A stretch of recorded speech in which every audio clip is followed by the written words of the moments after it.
제가 아침에 외출 모드로 해놨는데 누가 다시 틀어놓은 거예요? 내가 틀었다. 내 집에서 내가 보일러 트는데 왜? 아버지, 그렇게 사치스럽게 사시면 어떡해요? 낮에는 햇빛도 들어오는데. 사치라고. 난방비 아낀다고 늙은 아버지를 이렇게 떨게 만드는 게 효도란 말이냐? 지난달에도 가스비가 얼마나 나온지 아세요? 아낄 건 아껴야죠. 생활비며 공과금 같은 것도 제대로 관리 못 하시니까 제가 아버지 재산 관리를 해드린다는 거 아니에요. 어머니, 보험금도 그렇고. 보험금. 내가 감히 그걸 왜 걱정해? 아버지, 이제 연세도 있으시고 저희가 관리해드리는 게 낫지 않겠어요? 그만. 이 집에서 나가라. 더는 못 참겠다. 아버지, 지금 저희 보고 나가라고 하시는 거예요? 일주일 안에 짐 싸서 나가. 이게 내 마지막 말이다. 안녕하세요. 이번 사연은 68세 김철수 아버지의 사연입니다. 김철수 아버지의 사연을 들으시면서 따뜻한 위로와 격려, 그리고 따끔한 조언을 댓글에 남겨주시면 김철수 아버지께 큰 위안과 힘이 되니 많은 댓글 부탁드리겠습니다. 그럼 사연 바로 시작하겠습니다. 낮에 보일러를 틀어놓은 걸 발견한 아들 민호가 한숨을 쉬며 보일러 온도를 낮추던 날. 그날이 모든 일의 시작이었습니다. 평소처럼 혼자 집에 있던 저는 갑자기 추워진 방바닥에 놀라 보일러를 확인하러 갔다가 민호가 보일러를 끄고 간 걸 알게 됐죠. 영하 10도까지 내려가는 추운 겨울. 제가 집에 혼자 있을 때는 보일러도 못 틀게 하더니 정작 자기 방은 훈훈하게 데워놓고 출근한 아들의 이중적인 모습에 깊은 한숨이 나왔어요. 이제 이렇게까지 해야 하나? 방바닥을 쓸쓸히 바라보며 중얼거렸습니다. 저는 평생을 교단에 서며 학생들을 가르쳐온 교사였습니다. 68년의 세월 동안 저는 한 번도 사치스러운 삶을 살아본 적이 없었죠. 수많은 학생들에게 근검절약의 미덕을 가르치며 스스로도 그 가치를 몸소 실천하며 살아왔습니다. 아내와 함께 검소하게 살면서도 아들 민호만큼은 부족함 없이 키워왔다고 자부했습니다. 대학 등록금도 빠듯한 월급에서 아껴가며 보내줬고 대학원까지 마칠 수 있게 지원했죠. 하지만 이제는 그런 제 모습이 아들에게는 구시대적인 낭비라고만 보이는 것 같아요. 아버지 세대의 지나친 절약 정신이 오히려 삶의 질을 떨어뜨린다는 게 민호의 생각이었죠. 젊었을 때부터 전기세나 가스비에 신경을 많이 썼어요. 월급날이면 꼭 공과금부터 챙겨 납부하는 게 습관이었죠. 그래서인지 살림이 넉넉해진 뒤에도 그런 습관이 몸에 배어 있었어요. 에어컨 하나 들이는 것도 3, 4년 전의 일이었으니까요. 그것도 한여름쯤 통더위에 견디다 못해 설치한 거였습니다. 여보, 우리도 이제 에어컨 하나 들여놓을까요? 더위에 지친 아내가 조심스레 물었을 때도 한참을 고민하다 결정했던 기억이 납니다.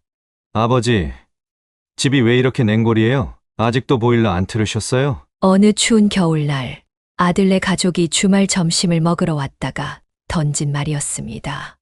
영하 10도까지 내려가는 한파 속에서도 저희 부부는 여전히 두꺼운 옷만 껴입은 채 지내고 있었죠. 현관문을 열자마자 훅 들어오는 냉기에 손주들은 발을 동동 구르며 추위를 호소했어요. 주워 너희 온다길래 2시간 전부터 틀고 있었는데. 제 말에 민호가 놀란 눈으로 쳐다보더군요. 쌍둥이들은 벌써 장갑을 낀 채로 소파에 웅크리고 앉아 있었습니다. 평소 같았으면 할아버지 무릎 위로 올라와 제잘제잘 떠들었을 텐데 추위 때문인지 움직이지도 않았어요. 그럼 원래는 이것보다 더 춥게 지내신다고요? 왜 이렇게 사세요? 민호의 목소리에는 못마땅함이 가득했습니다. 제 대답을 들은 아들 내외의 표정이 좋지 않았어요. 특히 며느리는 손주들의 양말을 만지며 한숨을 쉬었죠. 아버님, 감기 걸리시면 더 큰일이에요. 이제부터라도 보일러 좀 틀고 사세요. 민호가 보일러 온도를 확인하더니 곧장 온도를 올렸습니다. 아버지, 이렇게 하면 금방 따뜻해질 거예요. 요즘에는 다들 이렇게 살아요. 서서히 집안에 온기가 돌기 시작하자 손주들의 표정도 밝아졌습니다. 할아버지, 이제 좀 따뜻해졌어요. 우리 이제 할아버지랑 같이 놀아요. 식사 시간이 되자 식탁에 둘러앉은 가족들의 모습이 참 정겹게 느껴졌어요. 아내가 정성스레 준비한 반찬들을 앞에 두고 손주들은 할머니 음식이 최고라며 연신 칭찬을 했죠. 따뜻해진 실내 온도 덕분일까요? 식사 자리가 유난히 화목해 보였습니다. 그날 이후 저희 부부의 생활이 조금씩 바뀌기 시작했습니다. 아내도 아들 말이 맞다며 조금 더 따뜻하게 지내보자 했어요. 여보, 우리도 이제 나이가 있잖아요. 좀 따뜻하게 지내요. 민호 말대로 감기라도 걸리면 병원비가 더 들잖아요. 평생을 절약하며 살아온 습관이 하루아침에 바뀌진 않았지만 조금씩 보일러 트는 시간이 늘어났습니다. 다음 주말에 다시 찾아온 아들네를 보니 며느리의 얼굴에 안도의 미소가 번졌어요. 아버님, 이제 좀 따뜻하네요. 저번처럼 춥지 않아서 다행이에요. 손주들은 이제 겉옷을 벗고 편하게 뛰어다니며 놀았고 집안은 아이들의 웃음소리로 가득 찼습니다. 할아버지 집이 따뜻해졌어요. 라며 좋아하는 손주들의 모습을 보니 마음이 뿌듯했어요. 아들도 이제야 좀 사람 사는 것 같네요. 라며 웃었죠. 전에는 한 시간도 채 머물지 않고 돌아가던 아들네가 이제는 저녁까지 먹고 가는 날이 많아졌습니다.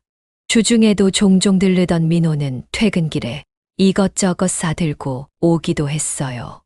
아버지, 이거 허리 찜질하는 거예요. 이제 따뜻하게 지내시니까 관절도 한결 낫죠? 아들의 그런 모습을 보면서 변화를 받아들이길 잘했다는 생각이 들었습니다. 그렇게 조금씩 변화하는 동안 집안의 온도만큼이나 가족들의 마음도 따뜻해지는 것 같았습니다. 매주 찾아오는 아들네를 맞이하는 게 큰 기쁨이 되었고 손주들과 보내는 시간도 더없이 소중했죠. 아내도 여보, 우리가 진작 이렇게 살 걸 그랬어요. 라며 행복해했습니다. 그렇게 2년의 시간이 흘렀고 아내는 갑작스러운 교통사고로 세상을 떠났습니다.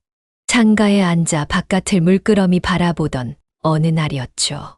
여보, 저 나갔다 올게요. 마지막으로 들었던 아내의 목소리가 아직도 생생합니다. 아내가 시장에 가던 길에 마주친 그 사고만 아니었더라면 매일 아침 눈을 뜨면 옆자리가 텅 비어 있는 게 이렇게 낯설 줄은 몰랐어요. 처음 한두 달은 정신을 차리지 못했습니다. 평생을 함께 살아온 사람이 떠나고 나니 하루하루가 무의미하게 느껴졌죠. 혼자 먹는 밥은 먹는 둥 마는 둥 했고 늘 깔끔하게 정돈하던 집안도 점점 엉망이 되어갔어요.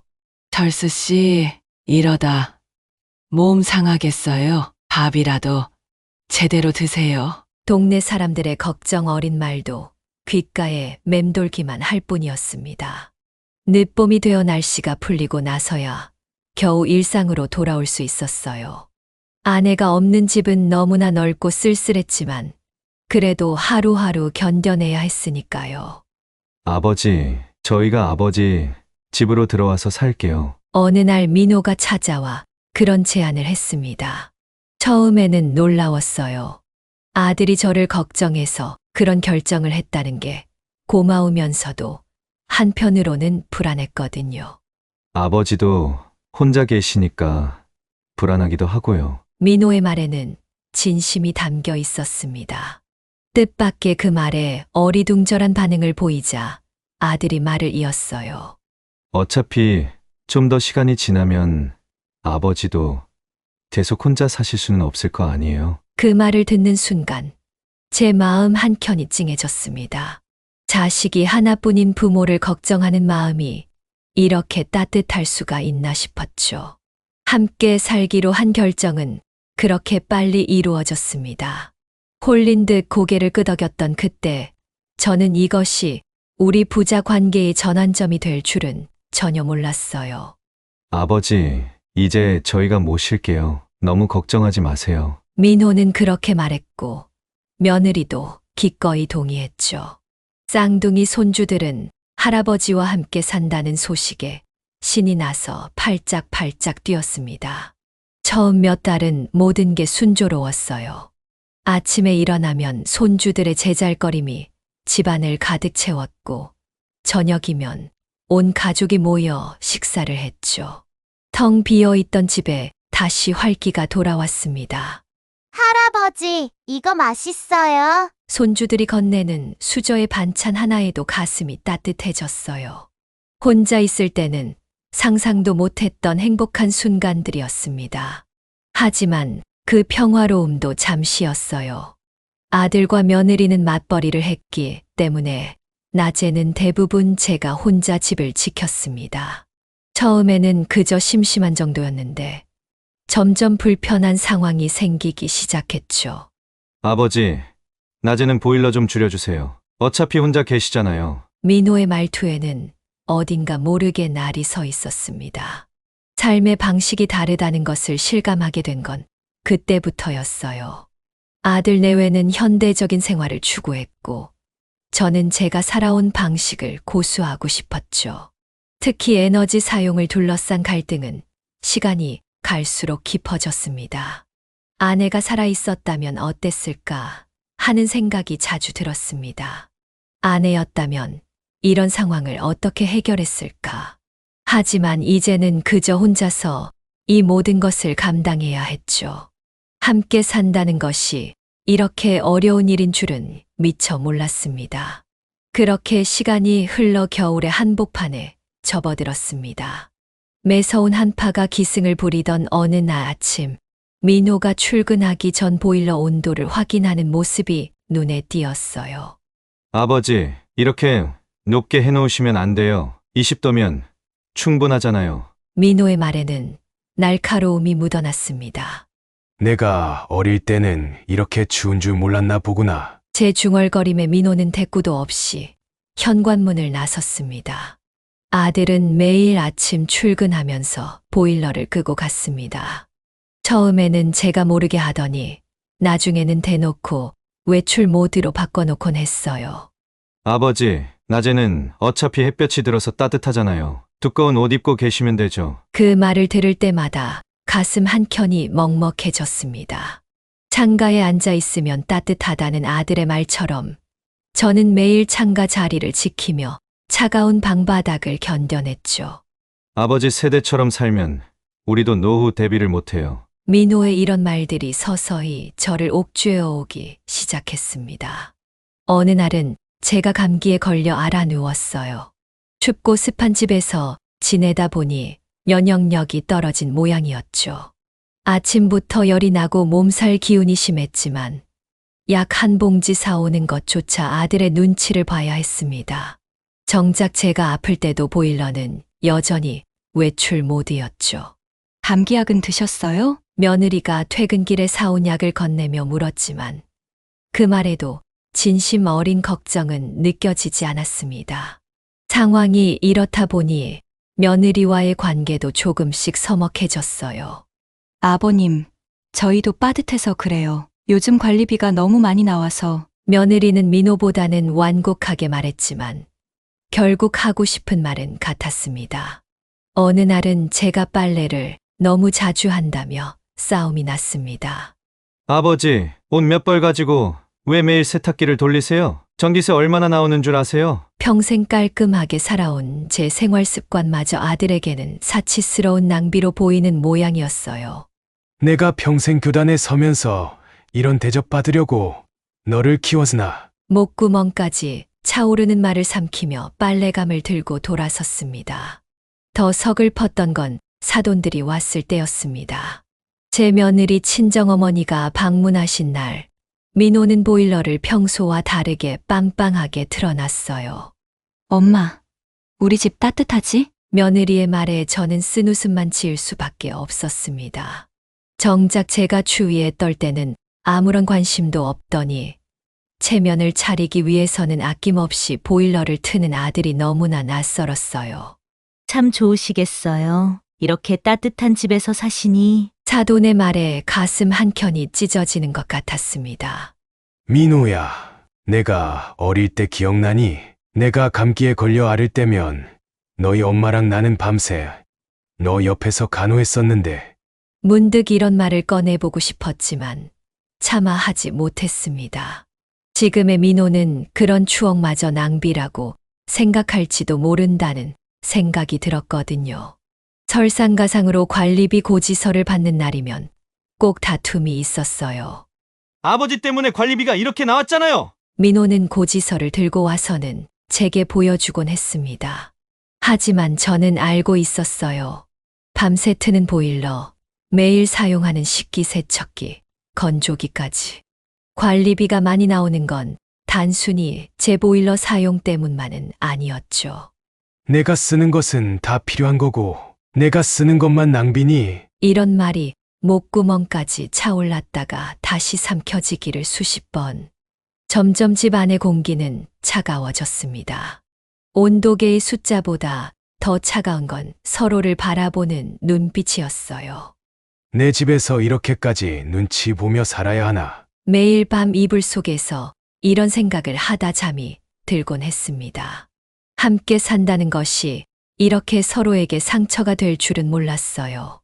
아내가 살아있을 때는 이런 날들이 올 거라고는 상상도 못했습니다. 퇴직 후에도 절약하며 모아둔 돈이 있었지만 그건 아내와 함께 맞이할 노후를 위한 것이었어요. 하지만 그 돈을 어떻게 써야 할지 망설여졌어요.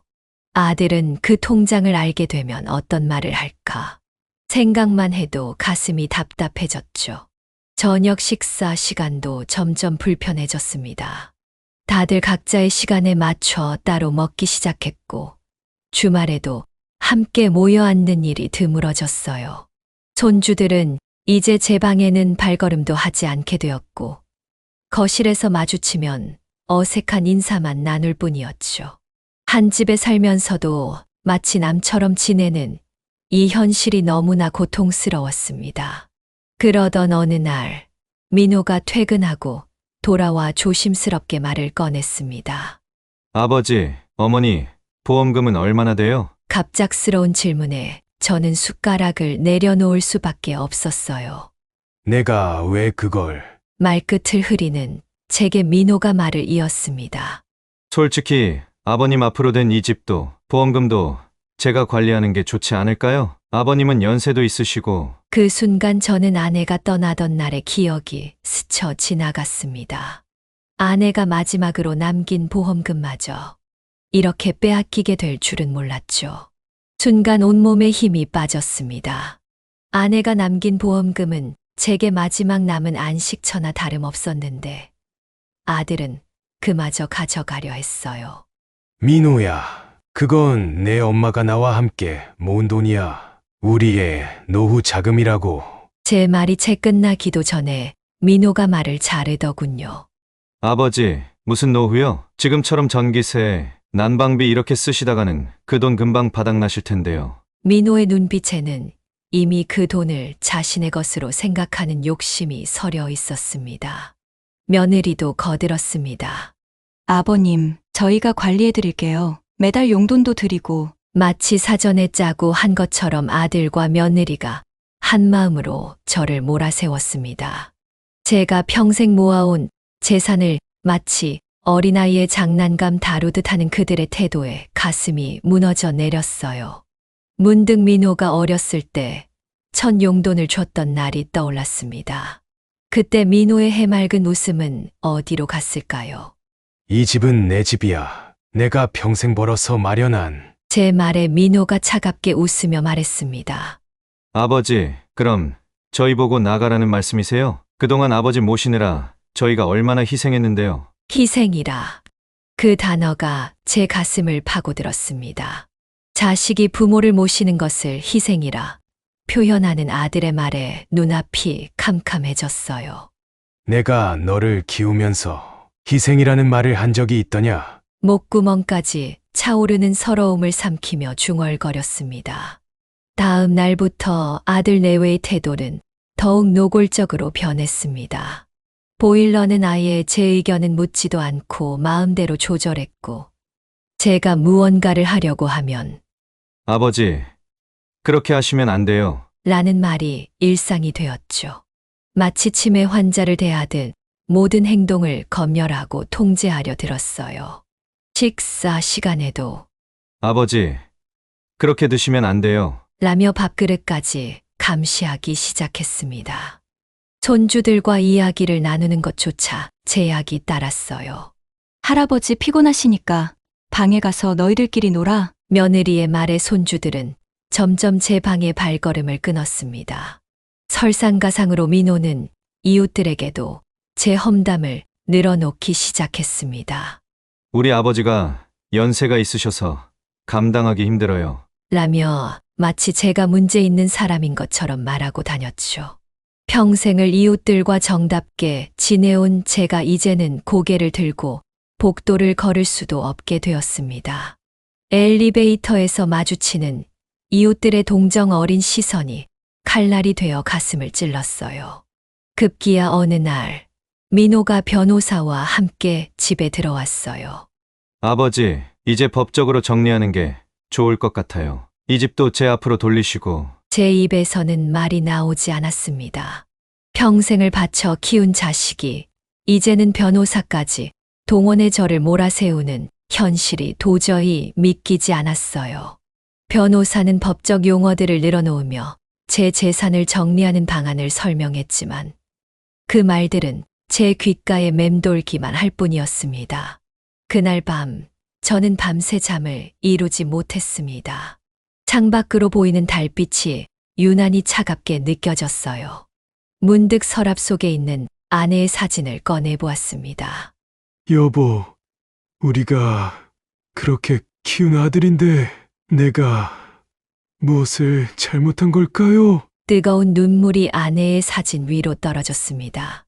민호가 첫걸음마를 떼던 날, 초등학교 입학식 날, 대학 합격 소식을 들었던 날, 그 모든 순간들이 주마등처럼 스쳐 지나갔어요. 화장실을 가려다 우연히 들은 민호 부부의 대화는 제 마지막 희망마저 앗아갔습니다. 여보, 이제 아버님 통장만 받으면 되는 거죠? 응. 변호사님이 다 알아서 해주시기로 했어. 속삭이듯 나누는 그들의 대화에 제 다리에 힘이 빠졌습니다. 벽을 짚고 겨우 제 방으로 돌아와 쓰러지듯 누웠어요. 결국 저는 마지막 결단을 내려야 했습니다. 민호야, 더는 이렇게 살 수 없구나. 떨리는 목소리로 이 말을 꺼냈을 때 민호의 표정은 전혀 동요가 없었어요. 오히려 이런 상황을 기다렸다는 듯한 냉정한 눈빛이었습니다. 더 이상 돌이킬 수 없는 강을 건너고 말았다는 생각이 들었어요. 평생 교직에 몸담으며 제자들을 가르쳤던 제가 정작 가장 소중한 제 자식은 제대로 가르치지 못했나 봅니다. 창밖으로 보이는 밤하늘의 별들이 제 인생처럼 흐릿하게 보였습니다. 민호야, 이제 결정했다. 열흘 안에 이사 가거라. 식사 시간에 던진 제 말에 아들 내외가 숟가락을 멈췄습니다. 평소와 다름없던 저녁 식사 시간, 밥솥에서는 여전히 따뜻한 김이 모락모락 피어오르고 있었죠. 하지만 그 순간부터 식탁의 공기는 차갑게 얼어붙었습니다. 아버지, 갑자기 무슨 말씀이세요? 민호의 목소리는 떨렸지만 그건 분노 때문이었죠. 수저를 든 그의 손이 미세하게 떨리는 것이 보였습니다. 내가 원하는 대로 해줄 수는 없어. 이 집은 내 집이고 보험금도 내 어머니와 내가 함께 모은 거야. 더는 이렇게 못 살겠다. 제 목소리는 의외로 차분했습니다. 어쩌면 이 순간을 위해 수없이 마음의 준비를 했기 때문일지도 모르겠어요. 식탁 위에 놓인 반찬들이 점점 식어가고 있었습니다. 아버지! 민호가 젓가락을 내던지며 소리쳤습니다. 젓가락이 바닥에 떨어지며 내는 소리가 이 순간을 더욱 극적으로 만들었어요. 우리 보고 당장 나가라고요! 이게 말이나 됩니까? 며느리는 울음을 터뜨렸고 손주들은 놀란 눈으로 상황을 지켜보고 있었죠. 평소 장난기 가득했던 아이들의 눈빛이 처음으로 두려움으로 가득 찬 것을 보았습니다. 아버지가 정 그러시겠다면 우리도 법적으로 해결하겠습니다. 이 집 명의가 아버지 앞으로만 되어 있는 것도 아니잖아요. 민호의 목소리에는 이미 아들의 정이 느껴지지 않았습니다. 마치 법정에 선 변호사처럼 차갑고 날카로웠죠. 그 순간 저는 지난 40년간의 교직 생활 중 가장 반항적이었던 학생을 상대하던 때가 떠올랐습니다. 그날 밤 집안은 얼어붙었습니다. 손주들은 울면서 방으로 들어갔고 며느리는 친정에 전화를 걸어 하소연을 했어요. 엄마, 어떡해요? 아버님이. 흐느끼는 목소리가 베란다 너머로 들려왔습니다. 민호는 베란다에서 담배를 연신 피워댔죠. 푸른 담배 연기가 차가운 밤 공기 속으로 흩어지는 모습이 우리 가족의 현재를 보는 것 같았습니다. 이렇게 될 줄 알았으면 처음부터 같이 살지 말걸. 며느리의 한숨 섞인 목소리가 들려왔습니다. 다음 날 아침 민호는 변호사를 다시 데려왔어요. 출근 시간도 아랑곳하지 않고 일찍부터 찾아온 것을 보니 밤새 준비했나 봅니다. 아버님, 이 집은 단순히 아버님의 재산이 아닙니다. 어머님과 공동 재산이기도 하고 상속권이 있는 자식으로서 변호사의 말에 제가 웃으며 끊었습니다.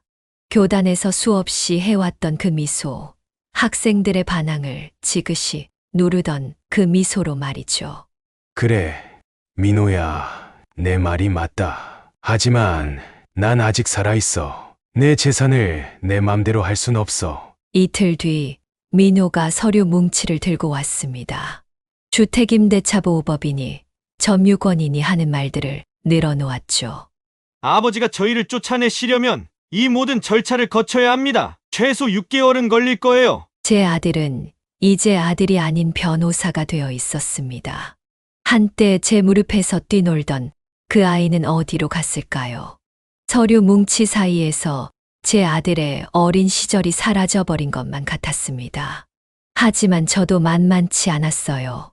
40년 가까이 교직에 몸담으며 배운 게 있었으니까요.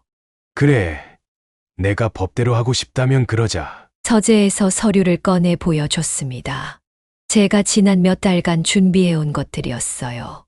보험금 내역, 재산 관련 서류, 그동안 민호가 했던 행동들을 기록한 일지까지. 교사 시절의 습관대로 모든 것을 꼼꼼히 기록해두었던 것이 이런 날에 쓰일 줄은 몰랐습니다. 민호의 얼굴이 창백해지더라고요. 제 차분한 대응이 오히려 민호를 당황스럽게 만든 것 같았어요. 마치 예상치 못한 시험 문제를 받아든 학생처럼 말이죠. 널 키우면서 한 번도 법 같은 걸 들먹인 적 없었는데 내가 먼저 시작했잖니. 제 말에 민호는 아무 말도 못했습니다. 어린 시절 잘못을 지적받았을 때처럼 고개를 숙였어요. 그날 저녁 처음으로 진지한 대화를 나눴습니다. 거실 소파에 나란히 앉아 밤하늘을 바라보며 말이죠. 아버지, 솔직히 저희가 이 집에 들어온 건 민호가 입을 열었어요. 재산 때문이었다는 거 다 안다. 제가 말을 끊었습니다. 내가 그렇게 변할 줄은 몰랐구나. 마주 앉은 우리 부자는 더 이상 부자가 아닌 것만 같았습니다. 창밖으로 보이는 달빛이 우리 사이를 더욱 서늘하게 비추고 있었어요. 마지막 통보를 했습니다. 일주일 준다. 그때까지 새 집을 알아보거라. 보증금은 내가 빌려줄게. 민호는 잠시 망설이다가 고개를 끄덕였어요. 더는 싸울 의미가 없다는 걸 깨달은 듯했습니다. 그동안 죄송했습니다. 마지막 인사처럼 던진 한마디에 제 눈시울이 뜨거워졌죠. 꾸짖고 싶은 마음도 안아주고 싶은 마음도 있었지만 이제는 그 어느 것도 할 수 없었어요. 다음 날부터 이사 준비가 시작되었습니다. 손주들의 장난감을 정리하는 소리, 짐을 싸는 소리가 집 안에 가득했죠. 며느리는 마지막까지 한마디 말도 없었지만 눈물 흘리는 모습이 자주 보였어요. 어쩌면 며느리도 이런 결말을 원하지 않았는지도 모릅니다. 마지막 짐을 싸는 날, 손주들이 제 방을 찾아왔습니다. 할아버지, 우리 또 볼 수 있죠? 천진한 목소리에 제 마음이 무너져 내렸어요. 그럼 할아버지가 보고 싶을 때 언제든 찾아갈게. 그렇게 말은 했지만 앞으로 아들 가족을 다시 만날 수 있을지는 모르겠습니다. 이제 우리 사이에는 돈이라는 보이지 않는 벽이 세워졌으니까요. 결국 아들 내외는 이사를 갔습니다. 짐을 실은 용달차가 골목을 빠져나가는 것을 창밖으로 지켜보았어요. 쌍둥이 손주들은 마지막까지 뒤돌아보며 손을 흔들었지만 민호와 며느리는 끝내 고개도 돌리지 않았습니다. 아이들의 작은 손이 시야에서 사라질 때까지 창가에 서 있었어요. 용달차가 코너를 돌아 완전히 사라지고 나서야 저는 천천히 거실로 발걸음을 옮겼습니다. 그렇게 1년 만에 우리의 동거는 막을 내렸어요. 처음 며칠은 적응이 쉽지 않았습니다. 갑자기 찾아온 적막이 무거웠어요. 아침에 일어나면 들리던 손주들의 제잘거림도 저녁 시간에 식사 준비 소리도 없었죠. 텅 빈 집안을 돌아보며 문득 서글퍼지기도 했습니다. 아이들이 사용하던 방에는 여전히 그들의 흔적이 남아 있었어요. 벽에 붙어 있는 크레파스 자국, 바닥에 떨어진 장난감 부스러기. 이런 것들을 하나하나 정리하면서 눈물이 났습니다. 여보, 내가 잘한 걸까요? 아내의 사진 앞에서 한참을 머물곤 했어요. 아내였다면 이 상황을 어떻게 해결했을까 하는 생각이 자주 들었습니다.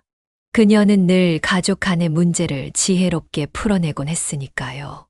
하지만 이제는 제가 혼자서 모든 것을 감당해야 했습니다. 하지만 시간이 지날수록 평화가 찾아왔습니다. 더 이상 보일러 온도 때문에 눈치 볼 필요도 없고 전기세 걱정에 전전긍긍할 필요도 없어졌어요. 내 방식대로 내가 편한 대로 살 수 있다는 게 이렇게 큰 위안이 될 줄은 몰랐어요. 아침에 일어나 커피 한 잔을 천천히 마시며 창밖을 바라보는 여유가 생겼고, 밤에는 좋아하는 클래식 음악을 들으며 책을 읽을 수 있게 되었습니다. 동네 노인회관도 다시 나가기 시작했습니다. 그동안은 아들 눈치 보느라 발걸음을 줄였었는데, 이제는 당당하게 나설 수 있게 됐어요. 선생님, 오랜만이에요. 반갑게 맞아주는 이웃들 덕분에 마음의 상처도 조금씩 아물어갔습니다. 바둑을 두며 이야기를 나누고 함께 운동도 하면서 새로운 일상이 만들어졌어요. 퇴직금과 보험금으로 노후 계획도 새로 세웠어요. 아들이 걱정했던 것처럼 제가 그렇게 무분별하게 돈을 쓰는 사람은 아니었거든요. 은행에 가서 재테크 상담도 받고 월별 지출 계획도 꼼꼼히 세웠습니다. 제 교직 생활의 경험을 살려 작은 과외도 시작했어요. 형편이 어려운 학생들을 무료로 가르치는 일이죠. 이런 활동들이 제게 새로운 삶의 의미를 가져다 주었습니다. 가끔 손주들에게서 전화가 옵니다. 할아버지, 보고 싶어요. 아이들의 목소리를 들으면 마음이 아프지만 이제는 담담하게 받아들일 수 있게 되었어요. 통화할 때마다 아이들의 목소리가 조금씩 달라지는 것을 느낍니다. 자라나는 손주들의 모습을 직접 볼 수는 없지만 전화로나마 그들의 성장을 느낄 수 있다는 것에 감사하고 있어요. 몇 달 전부터는 글쓰기를 시작했어요. 40년 교직 생활의 추억들, 아내와의 추억, 그리고 최근의 일들까지 모든 것을 일기처럼 써내려가고 있습니다. 처음에는 서툴렀지만 글을 쓸수록 마음이 정리되는 느낌이에요. 특히 민호와 관련된 이야기를 쓸 때면 예전에는 못 보았던 새로운 시각으로 상황을 바라볼 수 있게 되었습니다. 이제는 매일 아침 일찍 일어나 동네 한 바퀴를 돕니다. 봄에는 벚꽃이 흩날리는 길을 걷고 여름에는 아침 햇살을 받으며 걷습니다. 가을이면 낙엽을 밟으며 걷고 겨울에는 하얀 눈을 바라보며 걷죠. 계절의 변화를 온전히 느끼며 걷는 이 시간이 하루 중 가장 행복한 순간이 되었어요. 지난주에는 오랜만에 꿈에서 아내를 만났습니다. 꿈 속의 아내는 제가 기억하는 그대로의 모습이었어요. 여보, 이제 좀 편해졌어요? 묻는 아내의 말에 고개를 끄덕였어요. 그래요. 이제야 조금 알 것 같아요. 혼자여도 괜찮다는 걸.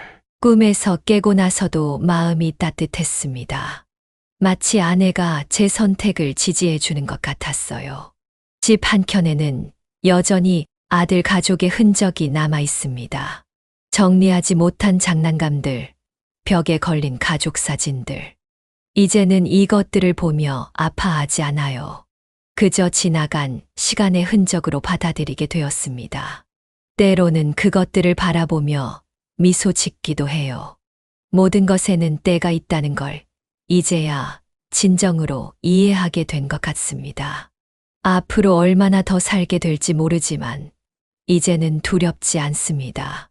내 삶의 주인으로 살아가는 것.